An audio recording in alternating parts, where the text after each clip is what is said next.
Uncle. हाँ जी कीजिए। हाँ जी। द्वितीय खंड।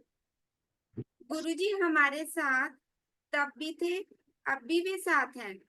वे हमेशा हमारे साथ रहेंगे। उनका आशीर्वाद अनश्वर है और उनका स्नेह निस्वार्थ है। वे हमारे भगवान हैं, हमारे मार्गदर्शक और हमारे पालक हैं।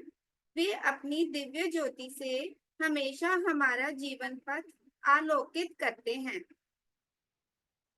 हम सब का आशीर्वाद। केवल गुरुजी ही अपनी लीलाओं के विषय में जानते हैं। 31 मई 2007 को उन्होंने समाधि ली। उन्होंने 1 महीने पश्चात ही वर्तमान समाधि स्थल टेम्पल को स्वप्न में दिखाया था। टेम्पल ने स्वप्न देखा था कि समाधि में वे अपने आसन पर बैठे हुए संगत को आशीर्वाद दे रहे हैं। सेकंड, टिम्पल को टाइफॉइड। एक रात्रि डिम्पल ने स्वप्न में देखा कि वह ये संसार त्याग कर गुरुजी के धाम पहुंच गई है। स्वप्न में ही गुरुजी उससे कहते हैं, आंटी तू इधर कैसे आ गई है? मैंने तो अभी तुझे बुलाया नहीं है। जब टाइम आएगा मैं अपने आप तुझे बुला लूंगा। उन्होंने अन्य भक्तों से डिम्पल का परिचय कराते हुए कहा कि डिम्पल, वे भक्तगण इकट्ठे ही पृथ्वी लोक छोड़कर उनके पास आएंगे। इस स्वप्न के कुछ दिनों बाद टिम्पल को तेज बुखार चढ़ा और उनको टाइफाइड हो गया। टिम्पल बहुत तेज प्रतिरोधक दवाएं ले रही थी। गुरुजी फिर से डिम्पल के स्वप्न में आए और सब टेस्ट एक बार और करवाने के लिए कहा। रक्त की दोबारा जांच करवाने पर पता चला डिम्पल को टाइफाइड नहीं है। डिम्पल डॉक्टर ये देखकर आश्चर्यचकित हो गए और डिम्पल को दवाएं बंद करने के लिए कहा। डिम्पल जल्द ही ठीक हो गई। ये हमारे गुरुजी की महानता है और उन विज्ञान भी पराजित है। Over to you uncle. अब आप। हाँ जी। हाँ जी, जय गुरु जी। ये वीडियो अनम्यूट प्लीज वो कर देंगे जो भी चला रहे हैं। आज मेरे ख्याल से बासन अंकल नहीं है।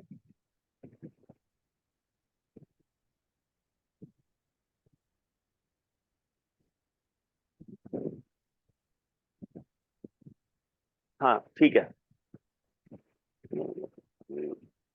हाँ जी। तो ये गुरुजी का अपना कल्याण करने का तरीका है कि गुरुजी कैसे कल्याण करते हैं। हम लोग बोलते हैं कि गुरुजी आके बता के जाएंगे हमें क्या प्रॉब्लम हुई है, क्या प्रॉब्लम नहीं हुई है। तो गुरुजी इनडायरेक्ट वे से कुछ ना कुछ आपको बताते रहते हैं उस चीज के बारे में। तो ऐसे ही जब डिम्पल बीमार हुई तो गुरुजी उसके ड्रीम में आए थे। तो गुरुजी उसको कहते, तो एक्चुअल जब सत्संग पहले उसकी डेथ हुई फिर वो वहां पे गए तो गुरुजी ने बोला अभी मैंने तुझे बुलाया भी नहीं है तो तू इतनी जल्दी कैसे आ गई। तो तो उन्होंने बोला नहीं नहीं गुरुजी, मेरे को तो ऐसे ये लेके आए थे, यमराज लेके आए थे। बट उसके बाद फिर गुरुजी ने ड्रीम में दिखाया कि जा जाके चाय पी के आ, हॉस्पिटल में जाके नरेंद्र के साथ जाके चाय पी के आ। तो बहाना गुरुजी कैसे बनाते हैं नहीं पता। नॉर्मली कभी गुरुजी ने कभी किसी को नहीं बोला कि आप चाय पी के आओ, वो भी हॉस्पिटल में जाके चाय पीने का नहीं कुछ तुक बनता। तो हम लोगों ने इग्नोर मारा कि नहीं नहीं कुछ ऐसा कुछ भी नहीं है। तो फिर एक हफ्ते के बाद थोड़ी प्रॉब्लम और क्रिएट होनी शुरू हो गई, स्टमक में बहुत ज्यादा प्रॉब्लम थी। तो टाइफाइड भी चल रहा था। तो फिर चेक करवाया तो इंडोस्कोपी भी हो गई, सब कुछ हुआ उसके बाद। तो थर्ड टाइम फिर गुरुजी आए। गुरुजी कहते गुरु की बातों को मानना चाहिए, अनहस्ती हमेशा इग्नोर नहीं करना चाहिए। गुरु किस वक्त क्या टालता है वो गुरु को ही पता है, वो किसी को नहीं पता। तो ही से कि इससे पहले की चीजें वर्स्ट हो जाएं अभी जाके चाय पी के आओ। तो इससे फ्राइडे, तो हम फ्राइडे रात को गए थे वहां पे अपोलो हॉस्पिटल। तो सैटरडे को हमारा द्वारा टेस्ट होना था, संडे को तो द्वारा टेस्ट कराया तो उसमें कुछ भी नहीं था, ना कोई टाइफाइड निकला ना कुछ और निकला। तो गुरुजी का अपना तरीका है कल्याण करने का भी, वो कैसे कल्याण करते हैं। लेकिन वहां पे सिर्फ एक ही चीज है, विश्वास। वो आपको डायरेक्टली क्या बोल के जाते हैं, आपका गुरु से डायरेक्ट कनेक्शन क्या है, उस चीज के ऊपर फेथ लेके चलिए। जय गुरु जी। चलिए ज्योति आंटी। हाँ जी। अक्षय को अक्षय को अक्षय को पूना होटल होजी में दर्शन। गुरुजी की महासमाधि के उपरांत अक्षय ने 8वीं कक्षा के लिए सतारा के छात्रावास स्कूल में प्रवेश लिया। गुरुजी ने अक्षय को स्वप्न में कहा वह उत्तर दिशा के छात्रावास स्कूलों में प्रवेश ले। अक्षय की पूना छात्रावास में एक छात्र से मित्रता हो गई। अक्षय उसके साथ गुरुजी के सत्संग किया करता था। छुट्टियां आरंभ होने से पहले मित्र ने अक्षय से लाइट ऑफ डिविनिटी नामक पुस्तक ले ली। उस मित्र के दादाजी शिव भक्त थे। उस पुस्तक को पढ़ते हुए उनका उनका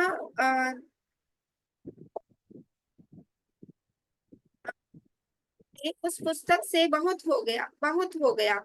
गुरुजी का पावन स्वरूप देखने पर उन्होंने कहा कि वे केवल गुरुजी नहीं हैं, ये तो साक्षात महाशिव हैं। उन्होंने अपनी नाती को बताया कि गुरुजी सनातन हैं, वे स्वयंभू हैं। गुरुजी ने अपनी इच्छा से ही जन्म लिया है और अपनी इच्छा से ही शरीर का त्याग किया है। यह गुरुजी की महिमा ही है कि जिस व्यक्ति ने गुरुजी को कभी देखा ही नहीं, वह भी इन्हें महाशिव का अवतार मानता है। पूना से लौटते समय अक्षय और मैंने महाराष्ट्र के शिरडी तथा त्र्यंबकेश्वर मंदिर जाने का निश्चय किया। गुरुजी ने अक्षय को कुछ समय के लिए काले धागे में उनके स्वरूप वाला लॉकेट धारण करने के लिए कहा था, परंतु यह नहीं बताया था कि इस लॉकेट को कब उतारना है।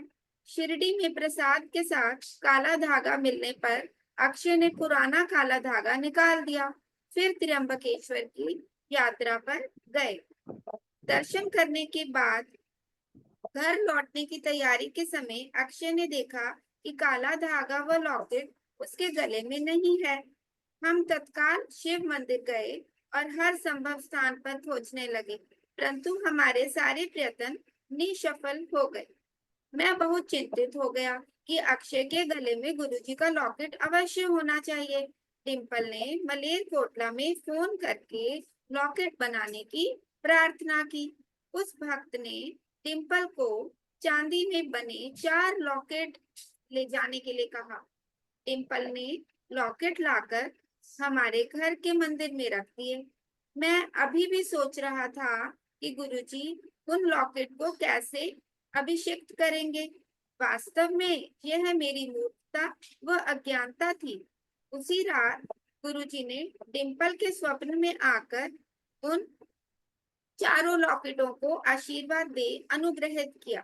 उन्होंने उसे एक लॉकेट अक्षय को पहनाने का निर्देश दिया और शेष 3 लॉकेट अन्य भक्तों जिनके घर मैं जाऊं उन्हें देने के लिए कहा। गुरुजी के आशीर्वाद से अक्षय को डलहौजी पब्लिक स्कूल, जैसा गुरुजी चाहते थे कि उत्तर दिशा में हो, में बिना किसी साक्षात्कार और लिखित परीक्षा के बिना प्रवेश मिल गया। हम महीने में एक बार उससे मिलने के लिए जाने लगे। जुलाई का महीना गुरुजी गुरुजी का जन्म माह होने के कारण हम उनसे मिलने नहीं जा पाए। अक्षय ने गुरुजी के जन्मदिन पर स्वप्न देखा कि गुरुजी स्कूल के प्रिंसिपल के कार्यालय में बैठे हुए हैं। गुरुजी ने प्रिंसिपल से अक्षय को बाहर ले जाने की अनुमति मांगी। उन्होंने आवेदन पत्र तथा आज्ञा पत्र हस्ताक्षर भी किए। स्वप्न में गुरुजी ने अक्षय को बताया कि उन्हें पता है कि उसके माता पिता जुलाई के महीने में उससे मिलने नहीं आ रहे हैं, इसलिए गुरुजी अपने जन्मदिन पर अक्षय को बाहर ले जाने व सारा दिन उसके साथ बिताने के लिए डलहौजी आए हैं। ओवर टू यू अंकल, आप बताइए। हाँ, जब वो अक्षय ने गुरुजी ने चोला छोड़ा तो उसके बाद अक्षय 1 साल के लिए पूना में चला गया। तो जब वहां पे गया तो बच्चों को जब छुट्टियां होती हैं समर्स की, तो ये लाइट ऑफ डिविनिटी अपने पास लेके गया। तो इसको आदत होती है, चाय पी रहा है, जो बिस्किट मिलते हैं वो भी इसने अपने टीचर को, उसकी बैक की प्रॉब्लम थी उसको भी ठीक किया, चाय के यानी चाय का प्रसाद देके, बिस्किट का प्रसाद देके। तो इसका बहुत अच्छा फ्रेंड था। तो उसने बोला कि तू हर रोज अपने गुरुजी की फोटो तूने अपने बेड के पास रखी हुई या उसी में, कौन है ये? तो ये अपने सत्संग गुरुजी के बताता रहता था उसको। उसने बोला ठीक है, छुट्टियां हैं तो मेरे को लाइट ऑफ डिविनिटी दे। उस समय पहला फर्स्ट एडिशन आया था, बहुत छोटे वाला। तो वो लेके गया पढ़ने के लिए कि मैं देखूं तेरे गुरुजी के कि गुरुजी कैसे ब्लेस करते हैं, तुम लोगों के क्या सत्संग है, बाकी संगत। जैसे उसने लाके बुक अपने रूम में रख दी, वो कहीं चला गया। उसके दादाजी जो थे वो शिव भगत थे। वो जैसे ही घूमते घूमते उसके रूम में गए तो वहां गुरुजी की लाइट ऑफ डिविनिटी पड़ी थी, बाहर फोटोग्राफ लगी हुई थी। तो जैसे ही उन्होंने देखा, कहते ये कौन है, कहते ये ना मेरे गुरु जी, मेरे फ्रेंड है, उनके गुरु जी हैं। तो उन्होंने एक सबसे पहला क्वेश्चन किया कि ये लाइव है कि नहीं है अभी। तो उन्होंने बोला ये अभी लाइव नहीं है, लास्ट ईयर उन्होंने छोड़ दिया। कहते ये तो खुद महाशिव है, ये कोई गुरु गुरु नहीं है, ये तो खुद महाशिव है, ये अपनी मर्जी से आते हैं, अपनी मर्जी से जाते हैं। तब उन्होंने पूरा इनको, अक्षय को पूरा बताया कि जब इन्होंने चोला छोड़ना था ना लास्ट ईयर, तो ये खुद शशोपानी में थे कि मैं जाऊं क्या ना जाऊं, क्योंकि ये अपनी संगत से इतना प्यार डाल चुके थे कि इनको खुद को जाना बहुत मुश्किल लग रहा था। लेकिन लास्ट मोमेंट ही डिसाइडेड, नहीं मुझे जाना है, क्योंकि मेरे आगे वाले काम भी उसी हिसाब से बन के रखे हुए हैं। आगे आके संगत, दूसरी संगत को जिनको ब्लेस करना, तो मुझे उसी हिसाब से ब्लेस करना। तो उसके बाद फिर हम लोग, गुरुजी ने इसको लॉकेट ब्लेस किया था लाइफ के लिए 2002 में। तो गुरुजी ने, मैंने बोला गुरुजी बहुत छोटा है, तो गुरु के नरेंद्र शॉर्ट टाइम लिए पवाना आपने, तो ज्यादा लंबा नहीं डलवाना। वो बॉल बिल्कुल 5 पैसे जितना बन गया था। इनफैक्ट मुझे अभी भी याद है 4 मई 2007 को मेरी लास्ट टाइम बात हुई थी गुरुजी से इस लॉकेट को लेके। तो गुरु का नरेंद्र टाइम पूरा हो गया, इसको उतरवा देंगे हम, की करना कहने लॉकडाउन जी यार। तो जब गुरु ने चोला छोड़ दिया, अब वो लॉकेट आपके लिए तो गुरु की ब्लेसिंग है, इससे ज्यादा तो कुछ है नहीं। तो जैसे हम लोग गए थे लास्ट टाइम गए कि उसके बाद हमें नॉर्थ में गुरुजी ने ड्रीम में बोला अपने प्योनू का है, गुरुजी ने ऐसे ही बोला था अक्षय को, अपने प्योनू का है नॉर्थ में एडमिशन करवानी है, वेस्ट में नहीं रहना हमने। तो हमने इन बिटवीन डलहौजी में इसकी एडमिशन भी करवा दी 8th में, विदाउट एनी कोई इंटरव्यू या कोई टेस्ट के उन्होंने एडमिशन भी कर दी इसकी। तो फिर हमने, मैं कहा चलो एक काम करते हैं, शिरडी चलते हैं और त्र्यंबकेश्वर माथा टेक के आते हैं। तो जब शिरडी गए, शिरडी में प्रसाद लिया, उसमें थ्रेड मिलता है काला, काला धागा होता है उसमें। तो इसके काला धागा खराब होने वाला था, तो हमने उसको चेंज किया। त्र्यंबकेश्वर में माथा टेका, तकरीबन हम 3 घंटे लाइन में लगे वहां पे। और उसके बाद वो लॉकेट वहीं पे गिर गया। तब तक उस लॉकेट को 7.5 साल हो चुके थे। तो गुरुजी ने बोला था मुझे मालूम है ये कितने टाइम के लिए, शॉर्ट टाइम के लिए है। तो जब हम वापस आने लगे पूना के रास्ते में मिड में जाके देखा इसको, लॉकेट देखने के लिए देखा तो लॉकेट है नहीं, गाड़ी देखी। फिर वापस हम लोग त्र्यंबकेश्वर गए। फिर उनसे रिक्वेस्ट की कि ऐसे कि छोटा सा लॉकेट एक गिर गया है तो प्लीज आप ढूंढवा दी। उन्होंने, मैनेजमेंट ने 1-2 बंदे हमारे साथ भेजे, तो ढूंढा, वो नहीं मिला। फिर आपके मन में एक चीज होती है, गुरुजी ने लॉकेट ब्लेस किया, गुरुजी ने मेरे बच्चे की लाइफ ब्लेस की है, अब मेरे बच्चे की लाइफ कौन ब्लेस करेगा। क्योंकि हमारी एक साइकोलॉजी इफेक्ट है। क्योंकि तब मेरे बेटे ने एक बहुत अच्छी चीज बोली थी कि गुरुजी लॉकेट का तो बहाना बनाते हैं, वो हमारी सोल को ब्लेस करते हैं, वो इन चीजों को ब्लेस नहीं करते, वो हमारी सोल को ब्लेस करते हैं। तो आप कोई भी लॉकेट पहन लो, अगर आपका गुरु के ऊपर फेथ है तो आपकी सोल गुरुजी ने ब्लेस कर दी, आपको किस चीज की जरूरत भी नहीं पड़ेगी। फिर हमने लॉकेट बनवाए मलेरकोटला से, तो वो ओम के लॉकेट थे, हमने लाए और लाके मंदिर के बीच में गुरुजी की फोटो के आगे रख दिया। तो रात को गुरुजी ड्रीम में आए और मेरी वाइफ गेट के बाहर खड़ी, जैसे एम्पायर स्टेट का रूम था ऐसा ही कोई और रूम था, but not Empire State room. तो एक आंटी, गुरुजी बेड के ऊपर बैठे हैं, एक आंटी उनके चरणों की सेवा कर रही है और हम दोनों बाहर खड़े हैं, मैं और डिम्पल। तो थोड़े टाइम के बाद गुरुजी ने बोला डिम्पल ले आ, वो और लॉकेट जो लेके आई है ना अक्षय के लिए ब्लेस करवाने के लिए, ले आ। तो अब गुरुजी ने बोला, कहते कमलिया लॉकडाउन ਦੇ ਵਿੱਚ कुछ नहीं ਹੁੰਦਾ, मैं जिन्हों ब्लेस करता किस चीज की जरूरत नहीं है। तो उन्होंने लॉकेट ब्लेस किया, कहाँ से बनवाया, कैसे बनवाया, गुरुजी ने सब कुछ बताया, उसको ब्लेस किया। फिर एक लॉकेट किसी को देने के लिए बोला कि नरेंद्र को बोल, उसका फ्रेंड है, उसकी वाइफ को ये लॉकेट भेज देना, उसको मेरे लॉकेट की बहुत जरूरत है। हम लोग सोचते हैं कि हमारे तक गुरुजी सोचते हैं, गुरुजी बहुत आगे तक सोचते हैं। वो वाइफ उनकी, वो जो मेरे फ्रेंड की वाइफ थी, वो गुरुजी को नहीं मानती थी, बट उसको जरूरत थी लॉकेट की, तो गुरुजी ने वहां पे उनको लॉकेट भेजा। तो ही सिद्ध कि नरेंद्र अब जहां पे जाया करेगा ना, जिस घर पे सत्संग पे जाता है, एक लॉकेट लेके जाया कर एज ए मेरा प्रसाद। तो बहुत बांटे हमने लॉकेट, जहां जाते थे फर्स्ट टाइम एक लॉकेट दे के, है ना, दूध ज्यादा लॉकेट नहीं देने। बट उसके बाद वो लॉकेट बना ही नहीं, वो जो ज्वेलर था उसकी भी डेथ हो गई। तो हमने बहुत ट्राई किया कि वो बन जाए, पर वो नहीं बने। तो ये गुरु जी की ब्लेसिंग्स है, वहां पे सिर्फ एक ही चीज है, सोल टू सोल का कनेक्शन। अगर आपका सोल टू सोल का कनेक्शन है ना, तो गुरु ने आपको ब्लेस किया हुआ, तो किस चीज की जरूरत है ही नहीं। तो जो डलहौजी वाला बर्थडे का था, हम लोग नहीं जा सके थे, क्योंकि एक तो बर्थडे था गुरुजी का दिल्ली में, एम्पायर स्टेट में भी, बड़े मंदिर में भी, और सेकंड पे गुरुजी इसके ड्रीम में आए 7 जुलाई को डलहौजी में। ये बोर्डिंग में था, तो गुरुजी प्रिंसिपल के रूम में बैठे हुए हैं, और प्रिंसिपल सामने बैठा। गुरुजी उसको बोल रहे हैं कि तू परमिशन, मैंने अक्षय को लेके जाना है, तो इस पे परमिशन के लिए साइन कर दे। उन्होंने बोला गुरुजी आपको क्या जरूरत पड़ी है, आप ले जाओ अक्षय को। कहते नहीं नहीं नहीं नहीं, रूल इज रूल। जो बोर्डिंग का रूल है कि प्रिंसिपल साइन करेगा तब आप बच्चे को बाहर लेके सकते हो, तो रूल इज रूल, रूल को मैं भी कहते ओवर रूल नहीं करूंगा। तो उसके साइन करवाए, फिर गुरुजी लेके गए। गुरुजी ने इसको चॉकलेट लेके दी, इसको टॉफी लेके दी, मार्केट में बहुत कुछ इसको खिलाया पिलाया। कहते मेरा बर्थडे है ना, मुझे मालूम है तेरे मम्मी और पापा नहीं आ सकते, नरेंद्र ते डिम्पल आ नहीं सकते, मैंने पता है, इसलिए मैं तुझे घुमाने के लिए लेके आया हूँ। तो गुरुजी ने उसको पूरा डलहौजी घुमाया उस समय, इसको टॉफी चॉकलेट लेके दी। कहते जा मेरे ऐश कर, मेरे बर्थडे दिया, तेन बहुत बहुत मुबारक। तो ये है गुरुजी का आपका कनेक्शन क्या है। मैं तो हमेशा बोलता हूँ कि शायद मेरे बच्चे का ही कुछ पुराने जन्मों का कनेक्शन है, जो गुरुजी ने उसको इतना प्यार दिया, उसकी बदौलत हम लोग गुरुजी से मिले। करिए शुरू।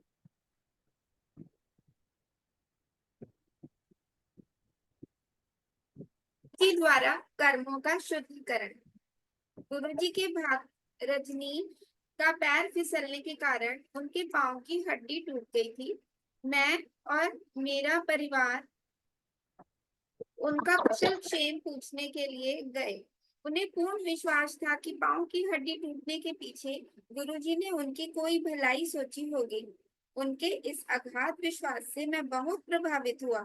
रजनीश अंकल ने हमें बताया कि यदि भक्त के बुरे कर्म अधिक होंगे तो वे अपने भक्त को दर्शन नहीं दे पाते हैं, क्योंकि ऐसा करने से बुरे कर्मों का प्रभाव घनीभूत होकर कर्म शुद्धि में देर कर देता है। उसी रात डिम्पल ने गुरुजी व रजनीश अंकल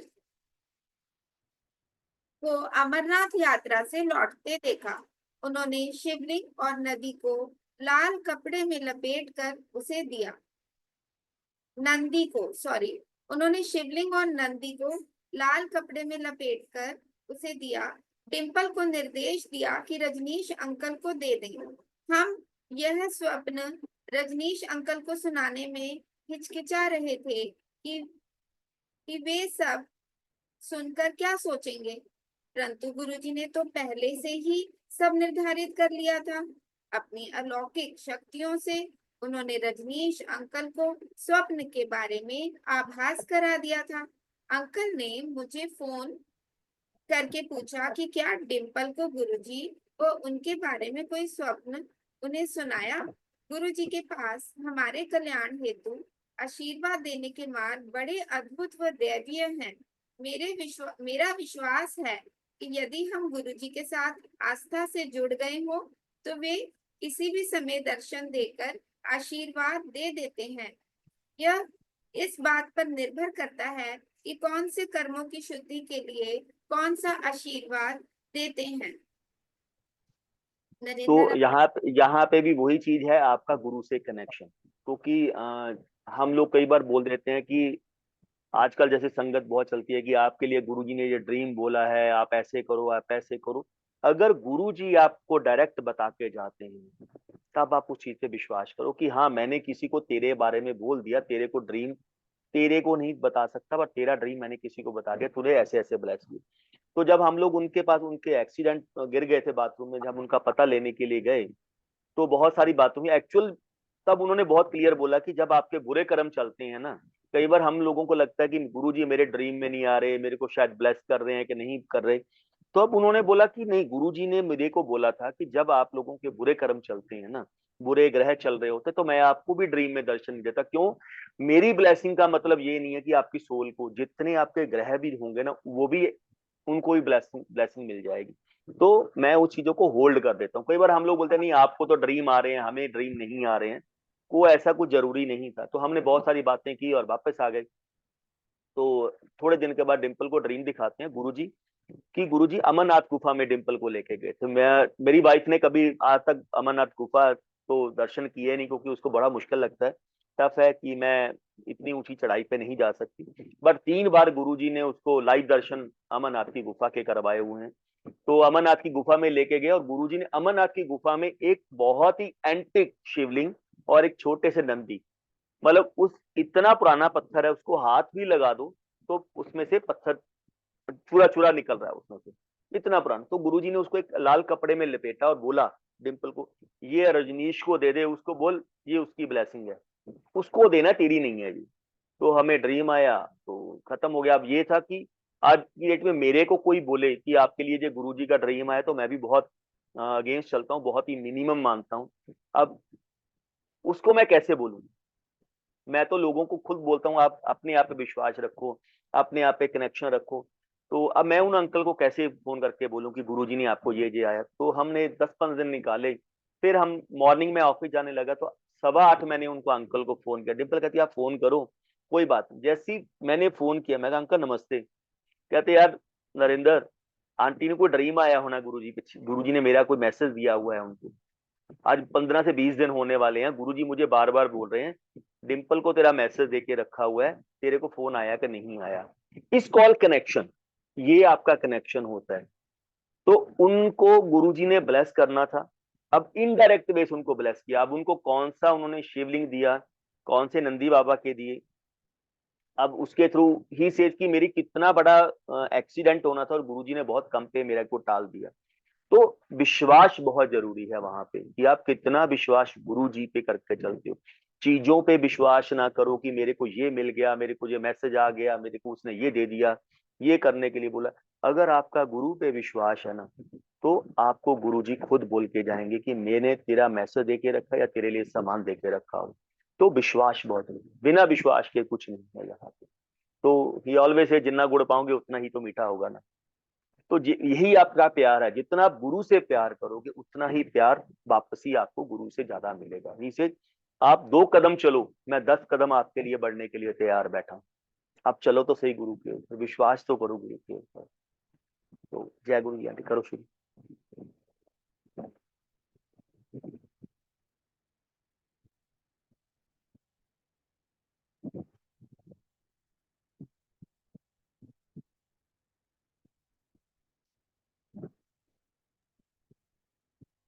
ठीक है, कथनानुसार ध्यान लगाना आवश्यक है। एक रात स्वप्न में गुरु जी को अनेक भक्तों के साथ डुगरी में बैठे हुए देखा।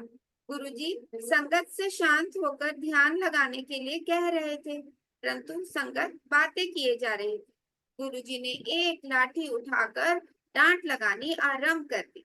जैसे ही गुरु जी डिम्पल के पास आए, उसने गुरु जी को बताया कि उसे ध्यान लगाने में कठिनाई आ रही है।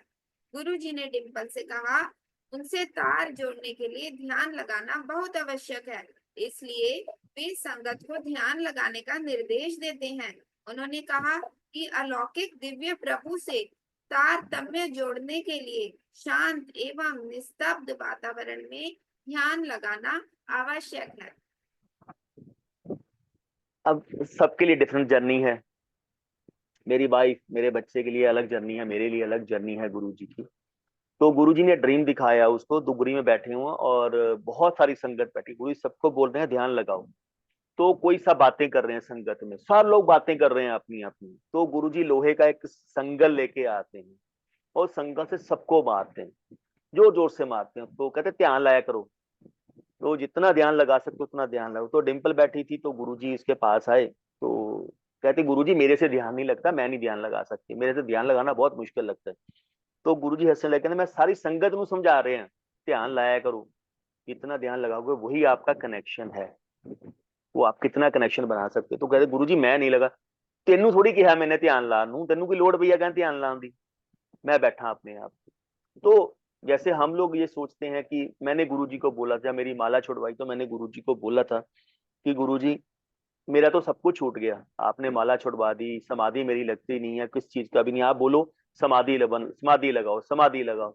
गुरुजी मेरी तो समाधि में नहीं लगती। तो गुरुजी ने हंस के मुझे बोला था, कमले हम लोग जो ध्यान लगाते हैं किस किस चीज के लिए लगाते हैं? उस भगवान को पाने के लिए, शांति के लिए, जिसको महाशिव ही मिल गया हो, महाशिव ने दर्शन खुद ही दे दिए हो, उसको समाधियां लगाने की जरूरत क्या पड़ गई कहते। तुम लोगों के लिए मैं ध्यान लगाता हूँ। तो कहते कमला हो गया, लोडिंग तो ध्यान लाऊंगी, जब मैंने लगवानी होगी तो मैं अपने आप लगवा दूंगा। मैं अपनी वाइफ की बात करूं, डिंपल की, तो जब गुरुजी उसको लगवाते हैं, आज की डेट में भी समाधि लगाते हैं, उसकी कभी आंखें बंद करके समाधि नहीं लगाते, खुली आंखों में समाधि लगवाते। तो उसको उन चीजों की जरूरत नहीं पड़ती है कि आंखें बंद करोगे तब गुरु आएगा। लेकिन समाधि तभी लगती है जब गुरु महाराज खुद लगवाना चाहेंगे। हम फोर्सफुली समाधि नहीं लगा सकते, आंखें बंद करके जो मर्जी दिखा दे हम लोगों को कि मैं आंखें बंद करके बैठा हूं, लेकिन जब समाधि लगानी है ना उन्होंने, फिर चाहे आंखें खोल के बैठे हो चाहे आंखें बंद करके बैठे हो, तो फिर वो समाधि लगा देंगे। इसे यही आपका कनेक्शन है। मेरी जब समाधि गुरुजी के टाइम पे लगी थी, स्टिल रिमेम्बर, चलती हुई गाड़ी में समाधि लगी थी, चलती हुई गाड़ी में, हाईवे के ऊपर, नेशनल हाईवे, पानीपत से लेके करनाल से आगे तक 40 किलोमीटर की मेरी समाधि थी। और वो गाड़ी कैसे चल रही है मुझे भी नहीं पता, और गुरुजी ही चलाने वाले बैठे हैं, चलाने वाले हुए, बातें उनसे चल रही हैं। तो ये गुरुजी का अपनी माया है, गुरुजी का अपना प्यार है कि किसको कैसे जोड़ना है। तो वहां पे सिर्फ एक ही चीज है, प्यार, डेवोशन, ट्रस्ट। आप कितना ट्रस्ट गुरुजी के ऊपर है, विदाउट ट्रस्ट कुछ नहीं। विश्वास करो, समाधि भी लगाओ, समाधि लगाना जरूरी है। तो गुरुजी ने जैसे बेटे को बोला, समाधियों में आना जाना बहुत आसान है, उनसे वापस आना बहुत मुश्किल है। अगर पूर्ण गुरु ने आपको नहीं समझाया ना समाधि से कैसे वापस आना है, तो दो ही ऑप्शन होती हैं, एक है डेथ, दूसरा है मेंटल, तीसरी कोई ऑप्शन नहीं। जब समाधि तब लगाओ जब आपके आसपास कोई बैठा हो, जो आप, अगर आपकी समाधि लग भी गई तो आपको समाधि से बाहर निकालने की रख सकेगी। तो समाधि लगाना जरूरी है, प्यार बना। गुरुजी ने तो सब चीजों से हमें निकाल दिया, इतनी सिंप्लिसिटी कर दी हम लोगों के लिए कि अच्छे कर्म करो, जितने अच्छे कर्म करोगे भगवान आपको उतनी जल्दी मिलेगा। कुछ करने की जरूरत नहीं, अच्छे कर्म करो, अपने हाथ से नेक कमाई से दान करो जितना कर सकते हो, तो भगवान आपको ढूंढता हुआ आपके घर पे आएगा, आपको कहीं जाने की जरूरत ही नहीं है। अति सुंदर। टिम्पल ने हलवा प्रसाद बनाया। मेरा परिवार एम्पायर स्टेट जाता रहता था, परंतु उन्हें कभी भी हलवा प्रसाद बनाने का सुअवसर प्राप्त नहीं हुआ था। एक रात टिम्पल ने स्वप्न में देखा कि हम सब एम्पायर स्टेट में बैठे हुए हैं। जब गुरुजी अपने कमरे में लंगर प्रसाद ग्रहण करके आए, तो उन्होंने डिम्पल से जोशी आंटी को भी रसोई घर में साथ ले जाने के लिए कहा। जब गुरुजी मानव अवतार रूप में थे, तब जोशी आंटी ही एम्पायर स्टेट में हलवा बनाती थी। इस प्रकार गुरुजी ने टिम्पल की हलवा प्रसाद बनाने की कामना पूर्ण की तथा उसे वरद आशीर्वाद भी दिया। एक्चुअल सुनील खेड़ा सुनील खेड़ा अंकल ने रिकॉर्डिंग शुरू की थी पुरानी संगत की, जितने की लाइव सत्संग है, जितने हम लोग बुक्स में लिखे हैं, कि मैं इनको लाइव करें ताकि आने वाली जनरेशन को पता लगे कि कौन थे कौन नहीं थे, लाइव सत्संग हुए। कई बार लोगों को लगता है जी तो बुक लिखी हुई है, कैसे एक्सपीरियंस होंगे। तो उस दिन एम्पायर स्टेट में रिकॉर्डिंग होनी थी, तकरीबन हम लोग 70 से 80 लोग होंगे, 80 के आसपास से। तो गुरुजी ने एक दिन पहले डिम्पल को ड्रीम दिखाया, कभी हमने डिम्पल ने हलवा गुरुजी के टाइम पे कभी सेवा मिली भी नहीं है। तो डिम्पल को गुरुजी ने ड्रीम में दिखाया कि एम्पायर स्टेट में बैठे हैं और गुरुजी अपने आसन पे बैठे हैं। उसके बाद गुरुजी लंगर करने के लिए अपने रूम में गए, फिर गुरुजी ने डिम्पल को एक टाइमिंग बताई, डिम्पल रात को 11:30 बजे ना हलवा बनाना, जोशी आंटी नाल जी हलवा बनाई, जिसको मैंने देना होगा मैं हलवा दे दूंगा, तुमने किसी को रोकना नहीं है फोर्सफुली, किसी को रोकना नहीं फोर्सफुली, जिसको मैंने खिलाना होगा मैं अपने आप खिला दूंगा, किसी को बताना भी नहीं मैंने हलवा बनाना है, लेकिन 11:30 बजे हलवा सर्व होना चाहिए। तो 11:15, 11, 11:15 बनाना शुरू करना। तो ठीक है, जैसे टाइम आया हमने किसी को कुछ नहीं बताया, तो हमने सुधा आंटी थे, मैं उनको बोला भी ऐसे से हलवा बनाना, तो हलवा बनाने के लिए डिम्पल 11:15 चली गई। तो 11:30 हलवा तैयार हुआ, 80 में से सिर्फ दो, एक आंटी और एक अंकल उठ के वहां से गए हैं। 78 संगत को वो हलवा प्रसाद मिला है, दो संगत को हलवा प्रसाद नहीं मिला। अगर गुरुजी आपको प्रसाद नहीं देना चाहते, आप जितना मर्जी कोशिश कर लो, चाहे आप लंगर के लिए भी सत्संग में भी जाते हो, अगर गुरु आपको सत्संग में लंगर नहीं करवाना चाहता तो आपको लंगर भी नसीब नहीं होगा। ये तो उनकी अपनी मेहर है, अपनी संगत के ऊपर कृपा है। कि वो लंगर प्रसाद देते हैं, चाय प्रसाद मिलता है, सब कुछ मिलता है, यही उनकी ब्लेसिंग है। लेकिन अगर वो ना चाहें तो हमें वो भी मिल नहीं सकता। तो वो अब दो अंकल आंटी, आंटी और अंकल कौन थे वो पता नहीं, लेकिन अगर 78 को ब्लेस किया तो दो संगत को उन्होंने नहीं दिया, इसके पीछे उनका कोई अपना लॉजिक होगा।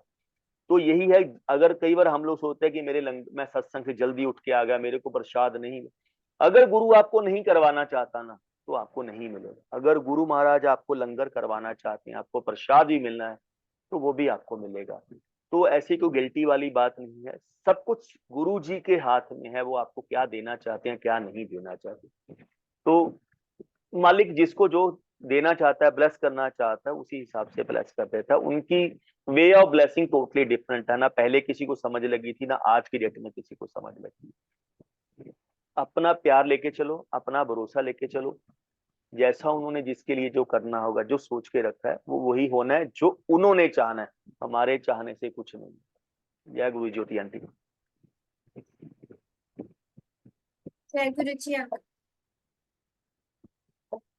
गुरु जी द्वारा मेरे नाना जी को आशीर्वाद रूप में जोड़े देना। जिन दिनों गुरुजी एम्पायर स्टेट में समय बिताते थे, तब मेरे नाना जी व उनका परिवार अक्सर उन्हीं के साथ वहां होता था। एक दिन मेरे नाना जी ने गुरुजी से उनके सुनहरे व लाल रंग के स्पोर्ट्स जूते के जोड़े आशीर्वाद के रूप में लेने की प्रार्थना की। गुरुजी ने कहा कि उचित समय आने पर वे आशीर्वाद रूप में अपने जूते उन्हें दे देंगे। सन 2010 में मेरे नाना जी ने हड्डियों के कैंसर से ग्रस्त होकर बिस्तर पकड़ लिया। उनकी चिकित्सा हो रही थी। उस समय उनकी आयु 90 वर्ष से कुछ अधिक थी। नाना जी की मृत्यु से एक महीना पहले मैंने स्वप्न में नाना जी को गुरुजी के साथ एम्पायर स्टेट में बैठा देखा और गुरुजी ने अपने आशीर्वाद रूप में सुनहरे व लाल रंग का जोड़ा उन्हें दिया है। उसी रात मेरे नाना जी को भी यह स्वप्न आया कि गुरुजी उन्हें आशीर्वाद दे रहे हैं। इसके पश्चात नाना जी स्वयं को पहले से अच्छा अनुभव करने लगे। वे प्रसन्नता पूर्वक दिन बिताने लगे। एक मास उपरांत उन्हें शांति पूर्वक अपने प्राण त्यागे। अब गुरु जी की अपनी है। मेरे नाना जी जब 98 99 में आते थे तो वो कमीशन एजेंट का काम करते हैं। तो जब गुरु जी के यहाँ से 99 की 98 99 की बात होगी शायद, उसके बाद तो कभी आए भी नहीं वो। तो गुरुजी अपने रूम से लंगर करके वापस आ रहे, थोड़ी सी संगत बैठी थी, तो गुरुजी हमारे पास आके खड़े हो गए। तो मेरे नाना जी ने गुरुजी को बोला कि गुरुजी मुझे भी अपने कोई जोड़े दे दो, कोई पंजाबी जूती दे दो। तो गुरुजी ने बोला, तो हंसते हंसते बोला, लाला जी ही कॉल, हम लोग भाई जी बोलते हैं कमीशन एजेंट के कारण लाला जी बोलते हैं, लाला जी पहले ना ब्रोकरेज का काम छोड़ो, पहले ब्याज वाला काम छड़ दो, फिर तुम दमागे। तो वो टाइम निकल गया, गुरुजी हंस के चले गए, कुछ नहीं दिया, टाइम चलता रहा। उसके बाद गुरुजी ने चोला छोड़ दिया। चोला छोड़ने के बाद मेरे नाना जी को कैंसर हो गया, तो बहुत इलाज चलता रहा। तो मेरे ख्याल से आज उनको 10 12 साल हो गए होंगे। तो गुरुजी ने एक दिन रात को मेरे को ड्रीम दिखाते हैं, वही स्पेस है, वही लोग हैं, वही संगत है जो 98 99 में थी, उतने ही लोग वहां बैठे हैं। गुरुजी अपने रूम से लंगर करके बाहर आ रहे हैं एम्पायर स्टेट से।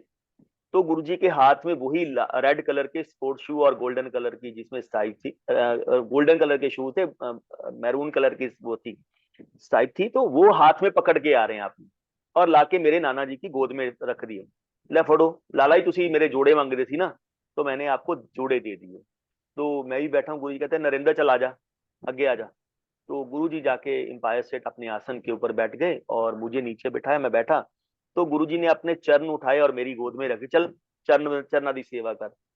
तो मैं उनके चरणों की सेवा कर रहा हूँ। तो गुरु जी कहते, तेरा नाना ब्लेस करता नरेंद्र। तो मैं क्या, हाँ जी गुरु, हाँ तेरे नाना ना, मैं तेरे नाना जी मेरे से शूज मांग रहे थे, तो शूज दे के मैंने उनको बहुत ब्लेसिंग दे दी। तो मैं कहा गुरु जी आप तो सबको ब्लेस करने वाले हो, मेरे पूरे परिवार को आप ही ने ब्लेस किया है। तो उसके बाद ड्रीम खत्म हुआ। मैंने अब नाना जी मेरे से बहुत प्यार करते थे, नाना नानी से मेरा बहुत प्यार था।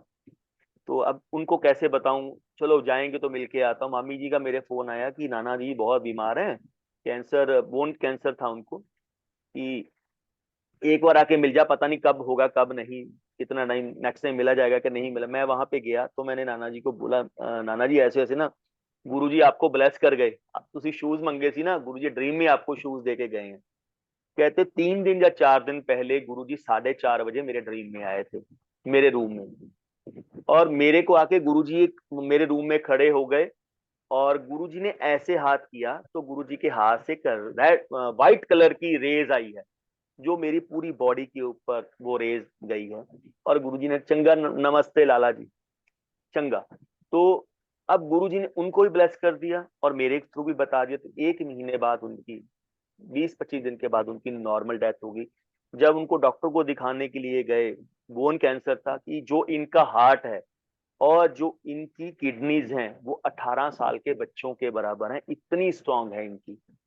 सिर्फ बोन कैंसर है वो बात अलग है, लेकिन अगर मैं इनकी बॉडी के पार्ट देखूं तो इतने यंग हैं कि मैं आपको बता भी नहीं सकता। ये कौन कर सकता, सिर्फ गुरु ही कर सकता है। गुरु जी हमेशा, कई बार जैसे हम लोग सेवा करते थे, गुरु जी मेरे को बहुत बोलते थे, कहते नरेंद्र तेरी कुलां दियां कुलां ब्लैस करती मैंने, तेनू भी नहीं पता मैं तेनू की ब्लैस किया, तेरे दादके नानके सब ब्लेस कर दिए मैंने।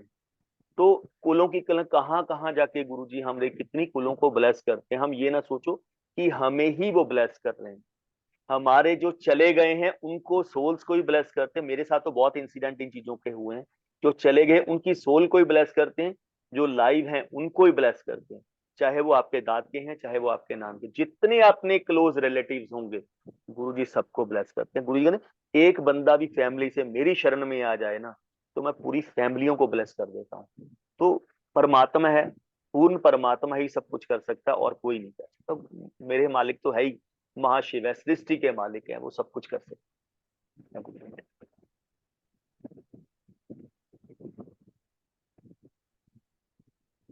गुरु जी द्वारा मित्र की पुत्री को वरदान। गुरु जी ने डिम्पल को स्वप्न में आकर मेरे मित्र हितेश की पुत्री को वरदान दी। डिम्पल ने स्वप्न के बारे में बताया।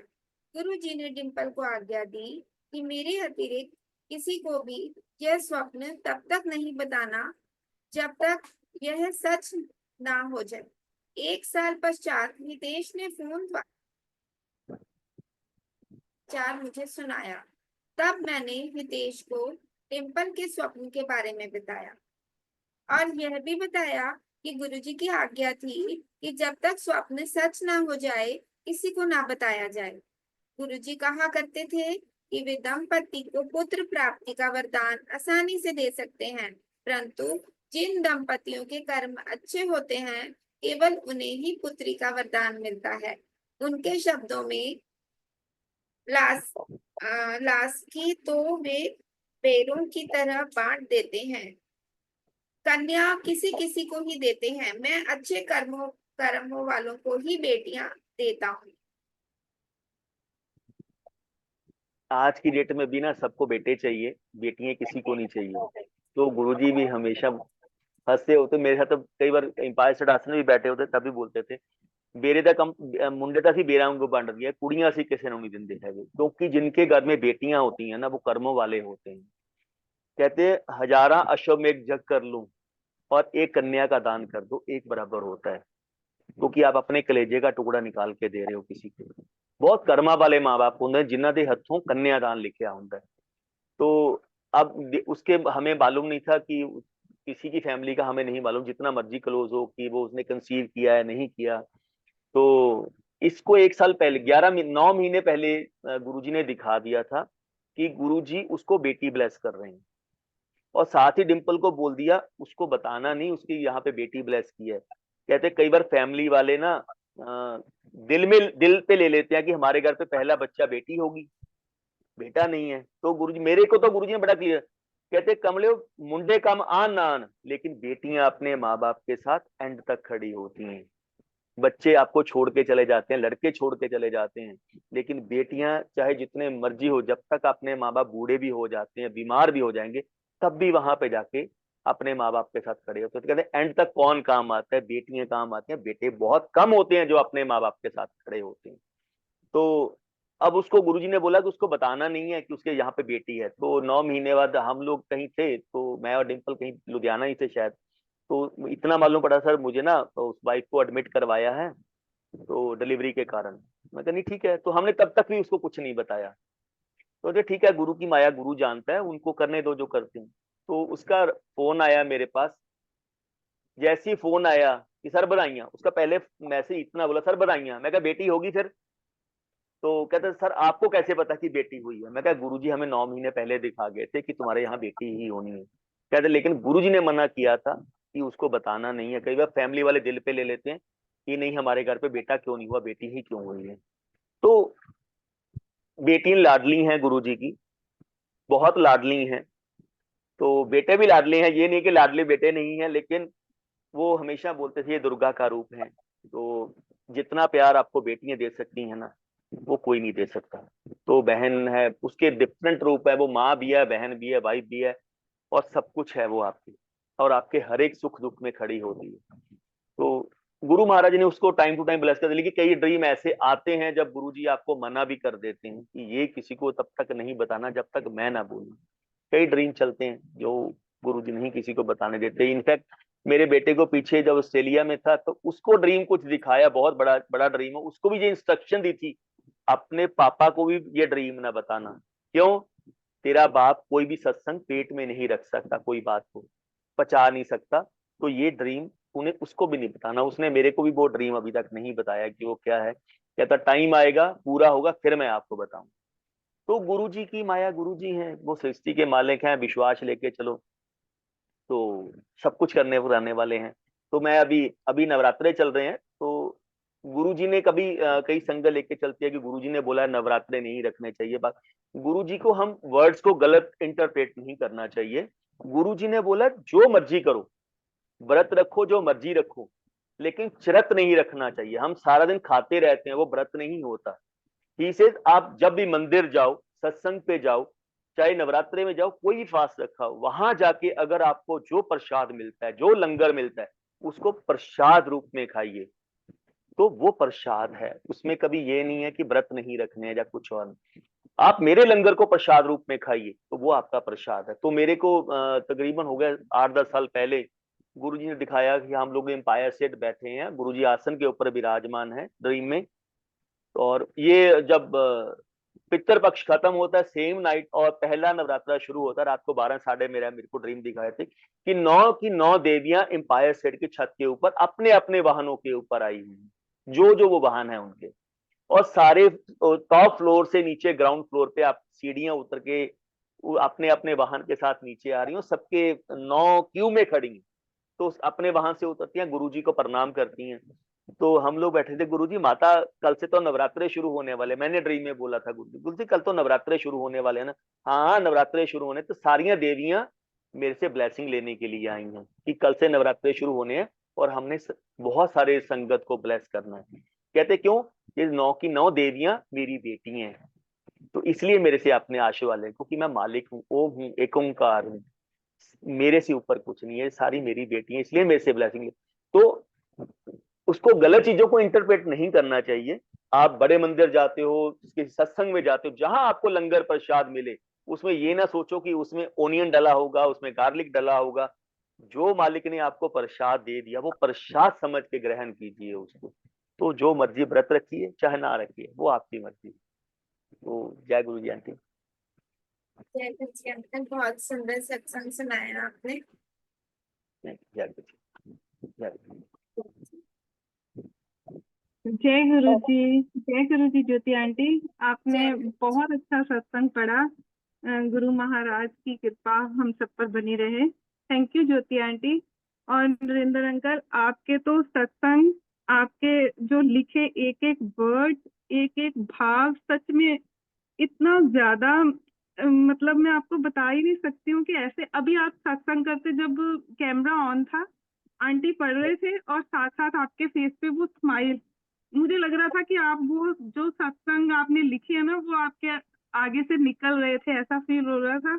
और सच में हम बिल्कुल। बड़े ब्लेस्ड हैं कि आप वो सत्संग को फील कर रहे थे और हम यहाँ बैठ के आपको देख के उस चीज को मैं फील कर पा रही थी कि आपने वो डेज कैसे गुरु महाराज के चरणों में स्पेंड किए हैं, और हम बड़े लकी हैं कि वो सुन पा रहे हैं आपसे सामने बैठ के। थैंक यू अंकल, आपने इतना जय गुरु अच्छा जी, जय सत्संग, इतना डिवाइन सत्संग हमें सुनाया ना।